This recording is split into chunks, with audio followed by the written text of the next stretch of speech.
Good morning mga ka-VIP at mga ka-Army of Fire. Okay, ngayon po, ituturo ko po ngayon sa system natin yung tinatawag na KYC or Know Your Client. Okay, bakit ba importante na gawin mo tong KYC, no? Kasi ang KYC ay ito po ay proof na totoo po tayong tao, no? Kasi mag-upload po tayo dito ng ID natin, saka ng selfie natin with our ID. Okay, then be-verify yan ng company natin para po malaman na talagang totoo yung account po natin. Okay?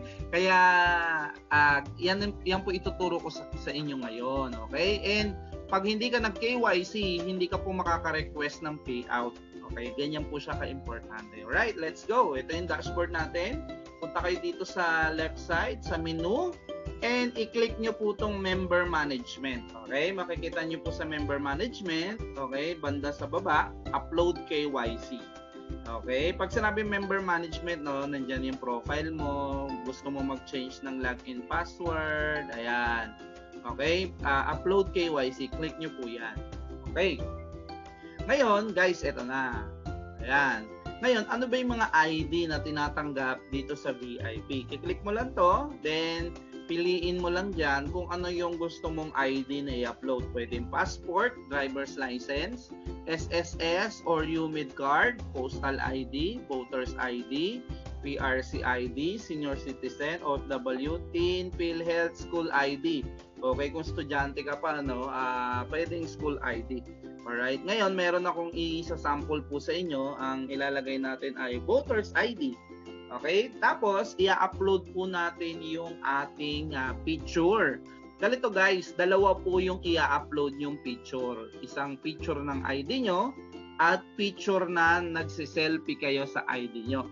Okay, at dapat po malinaw yung mga information ha. Siyempre, napapansin nyo, isa lang ang pwedeng i-upload dito. Kaya ang suggest ko, i-click nyo muna itong plus sign para ma-add. Yan. Okay. Pwede ng dalawa i-upload mo. Okay. Click mo itong choose file. Okay.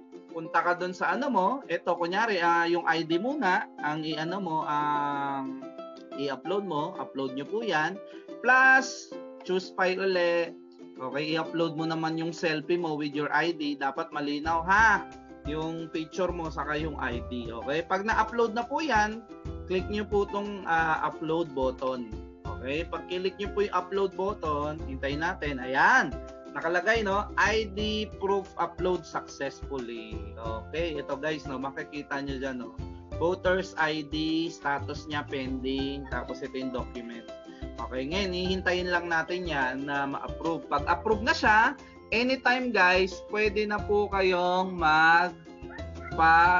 request ng payout. Alright? Ngayon, syempre, turo ko na rin sa inyo paano mag-request ng payout. Kunyari, guys, approve na to. Nakita nyo na approve na. Okay? Gusto nyo nang ma-withdraw yung pera nyo sa income wallet. Go to income wallet. Alright?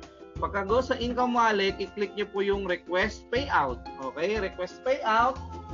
Tapos, ayan. Okay? Ito na po siya, no? Okay. Ngayon, dito po, ilalagay nyo po yung withdrawable amount na gusto nyong i-withdraw sa payout. Tandaan po natin, no, minimum withdrawable amount po natin ay 1,000. 1,000 pesos. Alright? Lagay mo yung digit dyan. Huwag mo lalagyan ng kama o kaya tuldok. Ano lang, kunyari, ito, 10,000. Ganyan. Ganyan lang po siya, no? Huwag niyo po lalagyan ng tuldok o kama kasi hindi papasok po yan. Then, lagay niyo yung transaction password nyo. Okay, meron tayong bukod na video paano po magpalit ng transaction password, okay? Or paano kunin yung transaction password, okay? Tandaan niyo po lagi yung transaction password niyo, no? Kasi gagamitin niyo po yung transaction password niyo every time magkakaroon po kayo ng request for payout, alright? Tapos, ito po ha, guys. Yung request payout mo, kunyari, 10,000, tandaan nyo, may withholding tax po yan pag pay out na po natin kasi syempre, ano po tayo sa BIR, no? Okay, kaya yung 10,000 mo, 9K po ang i-deposit po sa inyo ng VIP. Ayan, kiklik nyo lang po withdraw. Okay, pagka-click mo ng withdraw, ayun na po. Okay? I-deposit na po yan ng VIP sa account nyo. Okay? Ngayon po, October saka November, ang request po ng VIP is every 15 po yung payout po natin. Okay? Kaya kung magre-request kayo, before 15, i-request nyo na yung payout nyo. para sa 15 po makuha nyo na yung payout nyo sa bangko nyo po. Di-deposit po yan, okay? Ngayon, ang question, paano po malalaman kung ng VIP yung bangko ko, okay? Ito guys, suggest ko, no? Punta ka sa profile mo, okay? Click mo lang po yung, ito po, yung nasa taas. Click nyo po yung profile nyo. Okay? Tapos, punta ka sa bank information na nakalagay dyan, bank information. Click mo po itong icon na to na edit. Lagay nyo po kung anong bangko nyo dyan. Tapos, yung account number nyo. Then, click update. Okay? Para at least po, guys, no, dyan po i-deposit ng VIP yung payout mo. Yun lang, guys. Okay? Yun po yung mga tinuro natin ngayon. Number 1, KYC. Number 2, how to request your payout sa income wallet. Then number 3 po, paano mag-edit po ng bank information. Okay? Maraming salamat mga ka-VIP and see you on the next video.